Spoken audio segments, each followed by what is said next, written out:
ಇತ್ತೀಚಿನ ಸಂಚಿಕೆಗಳನ್ನು ಜಾಹೀರಾತಿನ ಕಿರಿಕಿರಿ ಇಲ್ಲದೆ ನೋಡಿ.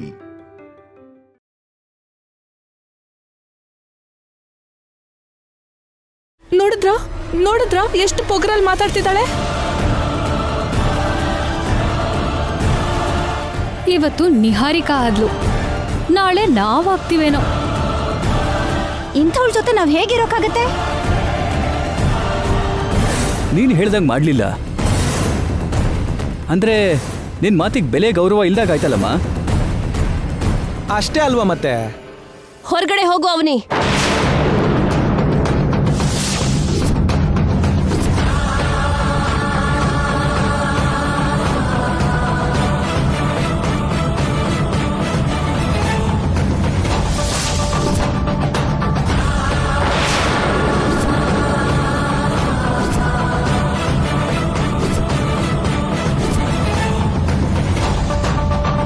ಕಾವ್ಯ, ಹೋಗಿ ಅವನಿ ಬ್ಯಾಗ್ ತಗೊಂಡ್ ಬಾ.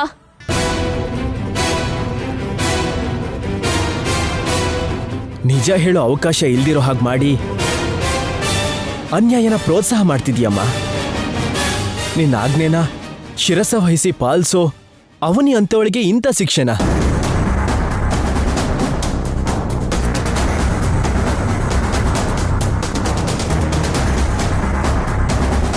ನಮ್ಮ ಮನೆಗೆ ಒಳ್ಳೇದು ಮಾಡಿದ್ಯಾ ಅನ್ನೋ ಒಂದೇ ಒಂದು ಕಾರಣಕ್ಕಾಗಿ ಕೊನೆ ಅವಕಾಶ ಕೊಡ್ತಾ ಇದ್ದೀನಿ.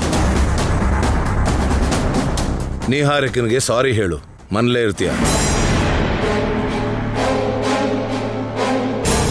ಇಲ್ಲ ಅಂದ್ರೆ ನೀನು ಹೊರಗಡೆ ಹೋಗ್ಲೇಬೇಕಾಗುತ್ತೆ.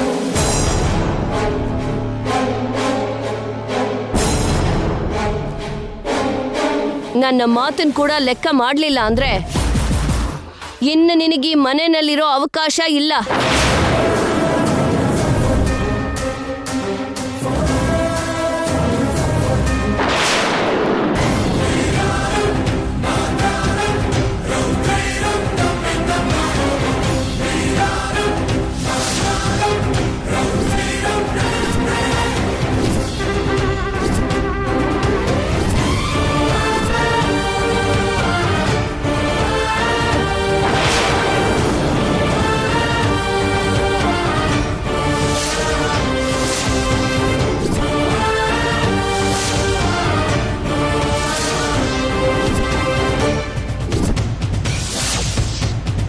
ಸೀನಲ್ಲಿ ಸಡನ್ ಆಗಿ ಇವಳು ಬಂದ್ಲಲ್ಲ, ಯಾಕೆ?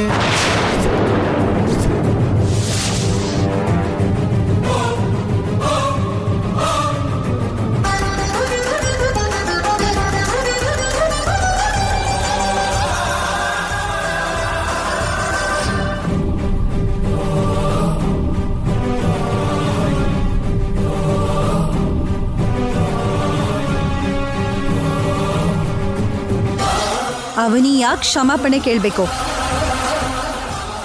ಯಾಕೆ ಮಾತಾಡ್ತಿಲ್ಲ? ಮಧ್ಯದಲ್ಲಿ ನಿನ್ ಯಜಮಾನಿಕೆ ಏನು? ಹೇಯ್ ಹೇಯ್ ಹೇಯ್,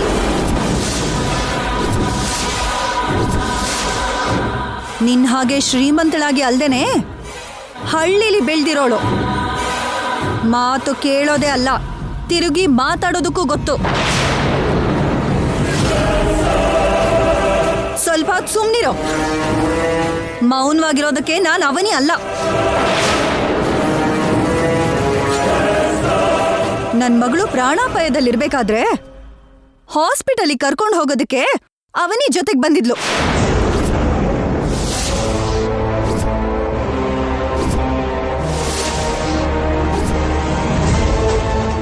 ಸಮಯಕ್ಕೆ ಆಟೋ ಸಿಗದೆ ಒದ್ದಾಡ್ತಿದ್ರೆ ಆ ಸಮಯದಲ್ಲಿ ನೋಡಿ ನಿಮ್ ಸೊಸೆಯಾಗೋಳು ಕಾರಲ್ಲಿ ಬಂದ್ರು.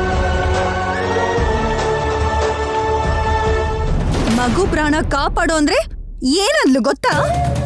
ನಿಲ್ಸಿ ನಿಲ್ಸಿ ನಿಲ್ಸಿ ಪ್ಲೀಸ್. ಹಾಸ್ಪಿಟಲ್ ವರ್ಗೂ ಲಿಫ್ಟ್ ಕೊಡು ಪ್ಲೀಸ್. ನಾನು ನಿನಗೆ ಹೆಲ್ಪ್ ಮಾಡೋದಿಲ್ಲ, ಮಾಡಲ್ಲ ಕೂಡ.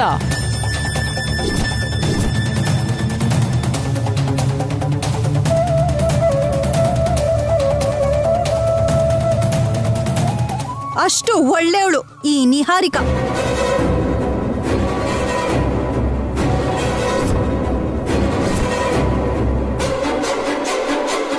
ಮಗು ಸತ್ತೋಯ್ತಾ ಅಂತ ಬಾಯಿಗೆ ಬಂದ ಹಾಗೆ ಮಾತಾಡಿದ್ಲು. ಅದಕ್ಕೆ ಹೊಡ್ದೆ.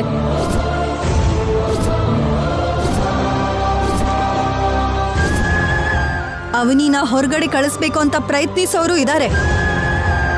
ನಿಜ ಏನು ತಿಳ್ಕೊಳ್ದೇನೆ ಅವನಿಗೆ ಏನು ಅನ್ಬೇಡಿ ಅಂತ ನಾನವತ್ತು ಅವನಿನ ಒಪ್ಪಿಸ್ದಾಗೆ ನಿಮಗ್ ಹೇಳ್ದೆ.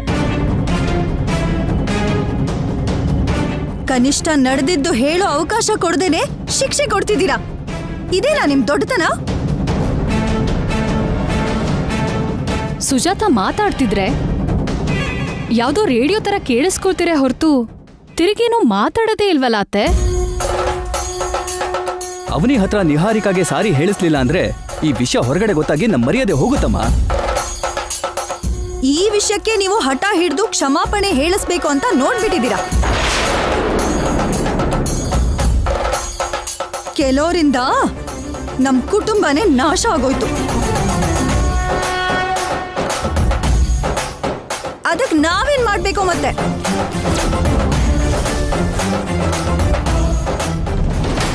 ಮನುಷ್ಯರು ಸಾಯೋದಕ್ ಕಾರಣವಾದವ್ರಿಗೆ ಎಂಥ ಶಿಕ್ಷೆ ಕೊಡ್ಬೇಕು? ಮನುಷ್ಯರು ಸಾಯೋದು ಅಂದ್ರೇನು? ಅಷ್ಟಕ್ಕೂ ನೀನ್ ಯಾರ ಬಗ್ಗೆ ಮಾತಾಡ್ತಿದ್ಯಾ? ಆ ವಿಷಯ ಎಲ್ಲ ನಮ್ಗೆ ಯಾಕಮ್ಮ?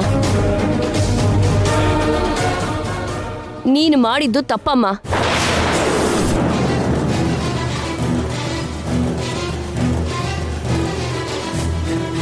ಚಿಕ್ಕ ಮಕ್ಕಳ ಪ್ರಾಣ ಅಂದ್ರೆ ಅಷ್ಟು ಸುಲಭ ಆಗೋಯ್ತಾ?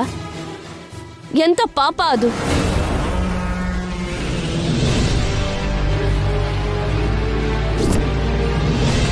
ನೀನು ಮಾಡಿರೋ ಕೆಲಸ ಹೊರಗಡೆ ಗೊತ್ತಾದ್ರೆ ವೇದವತಿ ಅವ್ರ ಸೊಸೆಗೆ ಮಾನವೀಯತೆ ಇಲ್ಲ ಅಂತ ಎಲ್ರು ಅನ್ಕೊಳಲ್ವಾ? ಇನ್ನೊಂದು ಸಲ ಹೀಗ್ ಮಾಡ್ಬೇಡ.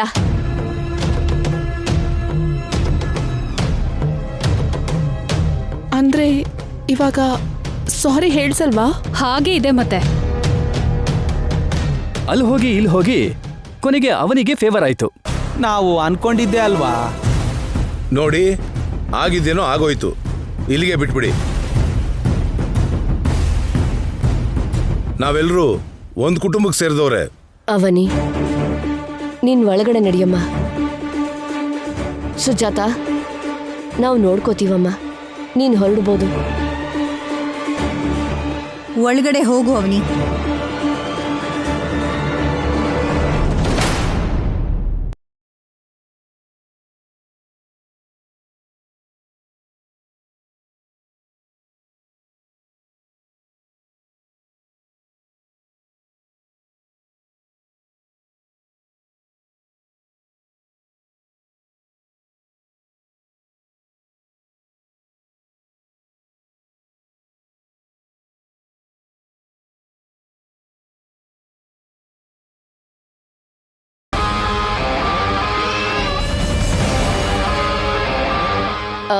ಎಲ್ಲರೂ ಹೋಗಿ.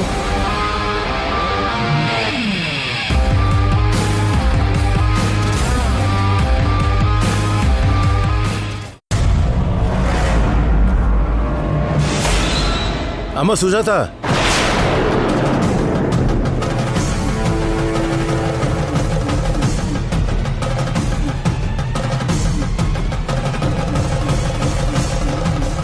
ಏನು? ಮಗು ಹೇಗಿದೆಯಮ್ಮ?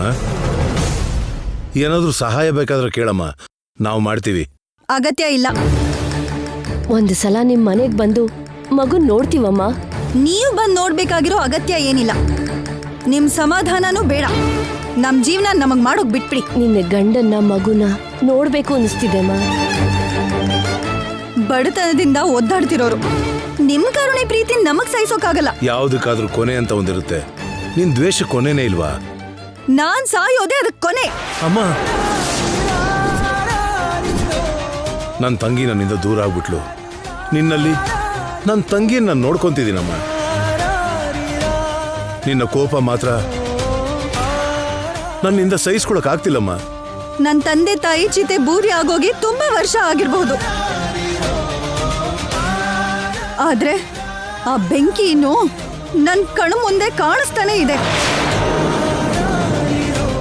ಆ ಬೆಂಕಿನ ಆರಿಸೋದು ಆ ವರುಣ ದೇವನಿಗೆ ಕೂಡ ಸಾಧ್ಯ ಇಲ್ಲ. ನಿತ್ಯ ಅಗ್ನಿ ಆಗದ ಹಾಗೆ ಅದು ಯಾವಾಗ್ಲೂ ಉರಿತಾನೆ ಇರುತ್ತೆ. ನಿನ್ನ ಮನಸ್ಸಲ್ಲಿ ನಮಗೆ ಜಾಗ ಕೊಟ್ರೆ ಆ ಜ್ವಾಲೆಗಳು ಆರು ಹೋಗುತ್ತಮ್ಮ. ನನ್ನ ಕಣ್ಣೀರಿಗೆ ಕಾರಣವಾಗಿರೋ ನೀವು ಕಣ್ಣೀರ್ ಹಾಕ್ತಿದ್ರೆ ನನಗ್ ನಂಬೋದಕ್ಕಾಗ್ತಿಲ್ಲ. ಬೇಡ, ಈ ಮೊಸಳೆ ಕಣ್ಣೀರ್ ಬೇಡ. ನಮ್ದು ಬೇಟೆಗಾರನ ಕಣ್ಣೀರಲ್ಲಮ್ಮ, ಬೇಟೆಗಾರನ ಬಾಣದಿಂದ ಗಾಯಗೊಂಡಿರೋ ಪಾರಿವಾಳದ ಕಣ್ಣೀರಮ್ಮ. ಅರ್ಥ ಮಾಡ್ಕೊಳಮ್ಮ. ನೀವು ಪಾರಿವಾಳಗಳಲ್ಲ, ಹಾವು. ಅದು ಕಣ್ಣೀರಲ್ಲ, ವಿಷ. ನೋಡಿ, ನನ್ನ ಕುಟುಂಬದ ಬಗ್ಗೆ, ನನ್ನ ಮಗಳ ಬಗ್ಗೆ ಯೋಚನೆ ಮಾಡಬೇಡಿ. ನೀವು ಹತ್ರ ಆಗ್ಬೇಕು ಅನ್ನೋ ಪ್ರಯತ್ನ ಕೂಡ ಮಾಡಬೇಡಿ. ನಿಮ್ಮಿಂದ ದೂರ ಇರೋದೇ ನನ್ನ ಮನ್ಸಿಗೆ ಹಾಯಾಗಿರುತ್ತೆ. ಹತ್ರ ಆದೆ ಅಂದ್ರೆ ಮತ್ತೆ ಏನೋ ಒಂದು ಕಳ್ಕೋಬೇಕಾಗತ್ತೆ. ನಿಮ್ಮಿಂದ ನನಗ್ ಯಾವ ಸಹಾಯನೂ ಬೇಡ. ನನ್ನ ತಂಗಿ ಆಗಿರೋ ಅವನಿನ ಚೆನ್ನಾಗಿ ನೋಡ್ಕೊಳ್ಳಿ ಸಾಕು. ಅವಳು ತುಂಬಾ ಒಳ್ಳೆ ಹುಡುಗಿ, ಅವಮಾನಿಸ್ಬೇಡಿ. ನಿಮಗ್ ಮಾಡಿರೋ ಒಳ್ಳೇದನ್ನ ನೆನಪು ಮಾಡ್ಕೊಳ್ಳಿ, ಗೌರವಿಸಿ. ಅದೇ ನೀವು ನನಗ್ ಮಾಡೋ ದೊಡ್ಡ ಸಹಾಯ.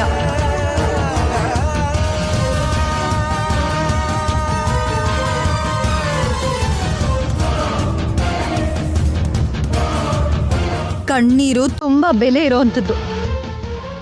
ನಾಟಕಕ್ಕೋಸ್ಕರ ವ್ಯರ್ಥ ಮಾಡಬೇಡಿ.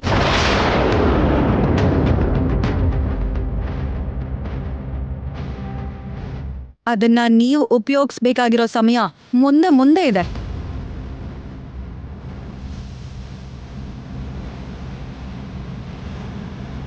ಇನ್ನು ನಮ್ಮ ಮೇಲೆ ಅವಳು ಕರುಣೆ ತೋರಿಸಲ್ಲ. ಅವಳು ಕುಟುಂಬನ, ತಂಗಿನ ನಮಗೆ ಪರಿಚಯ ಮಾಡಲ್ಲ. ರೈಟ್ ಟೈಮಲ್ಲಿ ಸುಜಾತ ಅವ್ರು ಬಂದಿದ್ದಕ್ಕೆ ನೀನ್ ನಿಹಾರಿಕಾಗೆ ಸಾರಿ ಹೇಳಬೇಕಾಗಿರೋ ಅಗತ್ಯ ಇಲ್ದಾಗಾಯ್ತು. ಇಲ್ಲ ಅಂದಿದ್ರೆ ಅಮ್ಮ ಮಾಡಿರೋ ಆರ್ಡರ್ಗೆ ನೀನು ಕ್ಷಮಾಪಣೆ ಕೇಳುವಂತ ಪರಿಸ್ಥಿತಿ ಬರ್ತಿತ್ತು. ಸೌಮ್ಯ ಅಂದ್ರೆ ನಂಗ್ ಪ್ರಾಣ. ಸೌಮ್ಯ ಪ್ರಾಣದ ಬಗ್ಗೆ ನಿಹಾರಿಕಾ ಕೆಟ್ಟದಾಗಿ ಮಾತಾಡಿದಕ್ಕೆ ತಡ್ಕೊಳಕ್ಕಾಗದೆ ಹೊಡೆದ್ಬಿಟ್ಟೆ. ಆ ವಿಷಯದಲ್ಲಿ ನೀನ್ ಬೇಜಾರ್ ಮಾಡ್ಬೇಕಾಗಿರೋ ಅಗತ್ಯ ಇಲ್ಲ. ಅವಳಿಗೆ ಸರಿಯಾದ ಬುದ್ಧಿನೇ ಹೇಳಿದೀಯ. ಎಲ್ಲ ಯೋಚನೆ ಮಾಡಿದ್ರೆ ನನಗೊಂದು ಅನ್ನಿಸ್ತಿದೆ, ಸುಜಾತ ತಂಗಿ ಯಾರಾಗಿರ್ತಾರೋ ಅಂತ ಅಮ್ಮ ಅವರು ಯಾವತ್ತಿಂದನೋ ತಿಳ್ಕೊಳ್ಳೋ ಪ್ರಯತ್ನ ಮಾಡ್ತಿದ್ದಾರೆ ಅಲ್ವಾ. ನಿನ್ ಬಗ್ಗೆ ಅಮ್ಮನ ಹತ್ರ ಈಗಲೇ ಹೇಳ್ಬಿಡ್ತೀನಿ. ಮೊದ್ಲಿಂದನೂ ನಿನ್ ಮೇಲೆ ಒಂದು ಒಳ್ಳೆ ಅಭಿಪ್ರಾಯ ಇರೋದಕ್ಕೆ ಅವನಿ ನಮ್ಮ ಚಿಕ್ಕ ಸೋದ್ರ ಸೊಸೆ ಅಂತ ಮಿತಿ ಮೀರಿ ಆನಂದ ಪಡ್ತಾರೆ. ಸುಜಾತ ಅವನಿ ನಮ್ಮ ರಕ್ತ ಸಂಬಂಧ ಅಂತ ಅವರೇ ಮನೆಯವ್ರಿಗೆ ಹೇಳ್ಕೊತಾರೆ. ಆಮೇಲಿಂದ ನಮ್ಮ ಮನೇಲಿ ನಿಮ್ಮಿಬ್ಬರಿಗೂ ಗೌರವವಾದ ಸ್ಥಾನ ಸಿಗತ್ತೆ. ಯಾರಿಂದನೂ ಯಾವುದೇ ಅನುಮಾನ ಇರೋದಿಲ್ಲ. ಈಗಲೇ ಹೋಗಿ ಹೇಳ್ಬಿಡ್ತೀನಿ. ಬೇಡ ರೀ, ಕೆಲವು ನಿಜಗಳನ್ನ ಕಾಲನೇ ಬಯಲ್ ಮಾಡುತ್ತೆ. ಕೆಲವು ನಿಜಗಳನ್ನ ನಾವು ಸಮಯ ನೋಡಿ ಹೇಳ್ಬೇಕಾಗತ್ತೆ. ಇದು ಸರಿಯಾದ ಸಮಯ ಅಂತ ನನಗನ್ನಿಸ್ತಿದೆ. ನಂಗೆ ಅನ್ನಿಸ್ತಾ ಇಲ್ಲ ರೀ. ಯಾಕೆ? ಯಾವುದೋ ಜಗಳ ಆಗಿದ್ದಕ್ಕೆ ಅವಕಾಶ ನೋಡಿ ಹೇಳಿದ್ರು ಅಂತ ನಮ್ಮ ಮೇಲೆ ಇಲ್ಲ ಸಲ್ಲದ ಆರೋಪ ಬರುತ್ತೆ. ನಾವು ಹೇಳೋ ನಿಜಗಳು ಅವ್ರ ದೃಷ್ಟಿನಲ್ಲಿ ಸ್ವಾರ್ಥವಾಗಿ ಕಾಣಿಸತ್ತೆ. ಅದು ಅಲ್ಲದೆ ಆ ನಿಜ ಮತ್ತಷ್ಟು ನಿಜಗಳನ್ನ ಬಯಲ್ ಮಾಡೋ ದಾರಿನ ಹುಡ್ಕೊಳ್ಳುತ್ತೆ. ಆಗ ನಮ್ಮ ಮದ್ವೆ ಬಗ್ಗೆ ಕೂಡ ಹೇಳ್ಬೇಕಾಗತ್ತೆ. ಅದಕ್ಕೆ ನಾವು ರೆಡಿ ಆಗಿದ್ದೀವಾ? ಇಷ್ಟು ವಿಷಯಗಳನ್ನ ಯಾಕೆ ಮುಚ್ಚಿಟ್ಟಿದ್ರಿ ಅಂತ ಮತ್ತೆ ನಮ್ಮನೆ ಕೇಳಿದ್ರೆ ನಮ್ಮ ಹತ್ರ ಉತ್ತರ ಇದೆಯಾ ಹೇಳಿ? ಅದಕ್ಕೆ ಹೇಳ್ತಾರೆ, ಅವಸರ ಪಟ್ಟು ಹೆಜ್ಜೆನ್ ಮುಂದೆ ಇಡಬಾರ್ದು ಅಂತ, ಇಟ್ಮೇಲೆ ಮತ್ತೆ ವಾಪಸ್ ತೆಗಿಬಾರ್ದು ಅಂತ. ಈಗ ಸದ್ಯಕ್ಕೆ ನನ್ನ ಕಣ್ಮುಂದೆ ಇರೋ ಕರ್ತವ್ಯ ನಿಹಾರಿಕಾ ನಿಜ ಸ್ವರೂಪ ಬಯಲ್ ಮಾಡೋದು. ಈ ಮನೆಗ್ ಸೊಸೆ ಆಗೋ ಅರ್ಹತೆ ಅವಳಿಗಿಲ್ಲ ಅಂತ ಆಧಾರ ಸಮೇತ ತಿಳಿಸೋದು. ಅದ್ರ ಬಗ್ಗೆ ಮಾತ್ರ ಯೋಚನೆ ಮಾಡೋಣ. ಅಕ್ಕನ ಬಗ್ಗೆ, ನನ್ನ ಬಗ್ಗೆ, ನಮ್ಮ ಮನೇಲಿರೋರ್ಗೆಲ್ಲರಿಗೂ ಗೊತ್ತಾಗ್ಬೇಕು ಅನ್ನೋ ಆಸೆ ನಂಗೂ ಇದೆ. ಆದ್ರೆ ಅದಕ್ಕೆ ಇನ್ನೂ ಸಮಯ ಬೇಕಿದೆ. ಸರಿನಾ? ನಮ್ಮಮ್ಮ ನಿಮ್ಮ ಕೈಯಿಂದ ನಿಹಾರಿಕಾಗೆ ಸಾರಿ ಹೇಳ್ಸಕ್ಕಾಗ್ಲಿಲ್ಲ ಅಂದ್ರೆ ನಿಹಾರಿಕಾ ಮಾತ್ರ ನೀನ್ ಕೆನ್ನೆಗೆ ಹೊಡೆದಿರೋ ಏಟನ್ನ ಪದೇ ಪದೇ ನೆನ್ಪು ಮಾಡ್ಕೋತಾಳೆ. ಅಷ್ಟು ಈಸಿಯಾಗಿ ಬಿಡಲ್ಲ.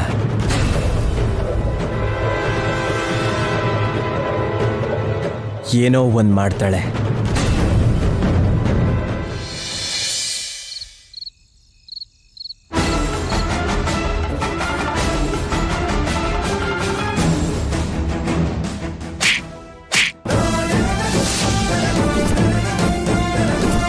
ಮಗು ವಿಷಯದಲ್ಲಿ ಮಿತಿ ಮೀರಿದ್ರೆ ಹೂತಾಕಿ ಸಮಾಧಿ ಮಾಡ್ಬಿಡ್ತೀನಿ.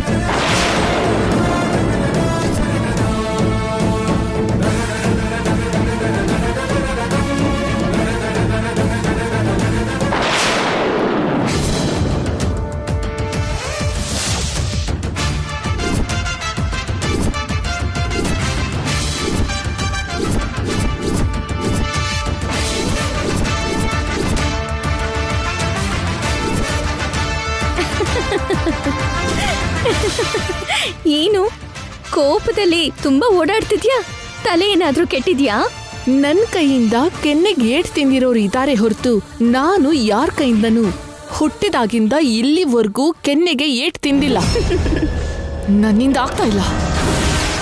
ನೀನ್ ಮಾಡಿರೋ ಕೆಲ್ಸಕ್ಕೆ ಒಂದ್ ಏಟ್ ಸಾಕಾಗಲ್ಲ, ಇನ್ನೊಂದ್ ಕೊಟ್ಟು ಹೋಗೋಣ ಅಂತ ಬಂದೆ.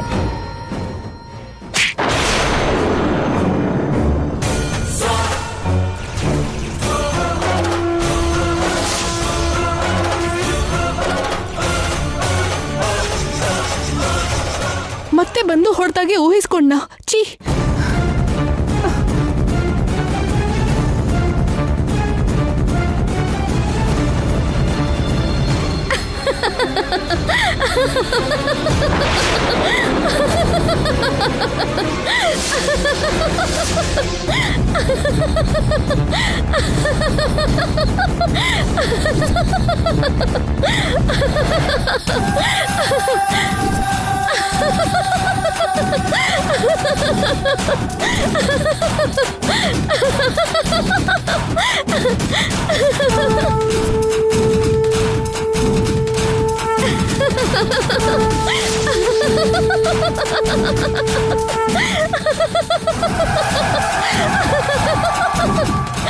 ನನ್ನ ನೋಡಿ ನಗ್ತಿದ್ಯಾ?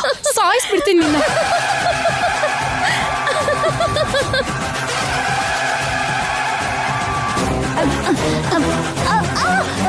ಸಾಯಿಸ್ಬಿಡ್ತೀನಿ ನಿನ್ನ. ನಿಹಾರಿಕಾ ಬಿಡು. ನಿನ್ನ ಬಿಡಲ್ಲ ಕಣೆ. ಬಿಡು.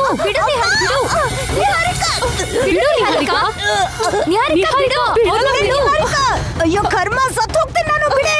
ಅಯ್ಯೋ ಸತ್ತು ಹೋಗ್ತೀನಿ, ಬಿಡೆ. ನಿಹಾರಿಕಾ ಅಯ್ಯೋ ಬಿಡು. ನಿಹಾರಿಕಾ ಬಿಡು.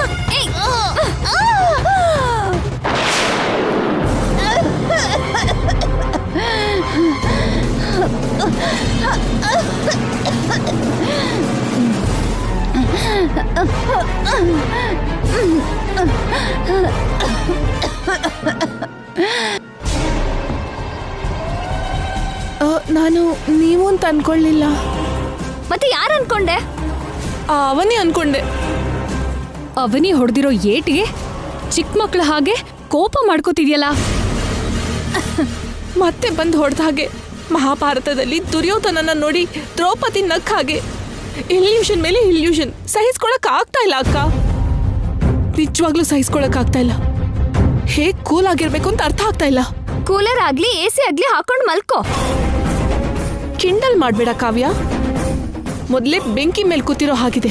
ಏನ್ ಮಾಡ್ತೀನೋ ಗೊತ್ತಿಲ್ಲ. ಅತ್ತೆ ಮೇಲಿನ ಕೋಪ ಮಗು ಮೇಲೆ ತೋರಿಸಿದ್ರು ಅನ್ನೋ ಹಾಗೆ ಅವನೇ ಮೇಲಿನ ಕೋಪನ ನನ್ ಮಗಳ ಮೇಲೆ ಯಾಕೆ ತೋರಿಸ್ತಿದ್ಯಾ? ಇದನ್ನ ಹೇಳಿತನ ಅಂತಾರೆ. ವಸಂತ ಅವರೇ, ನನ್ಗೆ ಜಾಸ್ತಿ ಕೋಪ ಬರಿಸ್ಬೇಡಿ. ಅದಕ್ಕೆ ಅಂದಿದ್ರಲ್ಲಿ ತಪ್ಪೇನಿದೆ?